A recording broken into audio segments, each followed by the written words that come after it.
Nodirbek turkiyalik ayol bilan orada gap so'z bo'lib ketdi. Bu narsani ko'proq ochiqlab Shantaj bersangiz. haqidami hali? Shantaj, ha. Bilsa o'sha paytda Bobur aka bor edi. Aha.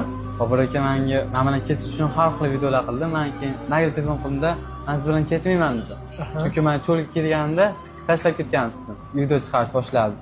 Musulmon bo'lsalaring, atib tashlanglarni dedikda, keyin u qilyapti, bu qilyapti. Hech kim ishonmayapti. Ha. Keyin bilsangiz hali gap so'z bo'lib ketdi, bitta opa bilan ishlar bo'lgan bu narsalarda. Aytib beraman qarang. Odam video qo'ydim, kim shu yerda o'zbek bor deb, bitta opa keldi, boshqa o'zbeklar keldi. Hamma keldi. Endi bitta opa aytayapti-ki, "Men uyda tanishlarim bor, boshqalar ham bor. Men sizni olib ketaman" deb. "Bo'pti" deb olib ketdi. Keyin o'tiribmiz, videoga olyapti. Agar o'sha tarqalgan videoda bor. Bir kishi video chiqarib yuborgan, "Men birovni ayoliga ko'z chiqibdi, kelsa men anosini ta'zirini beraman, bir narsalar" deb. O'sha bolani o'zi ham keyin kechirim so'radi. Men o'chirib tashlab, Kechirim so'rab keyin chiqqan.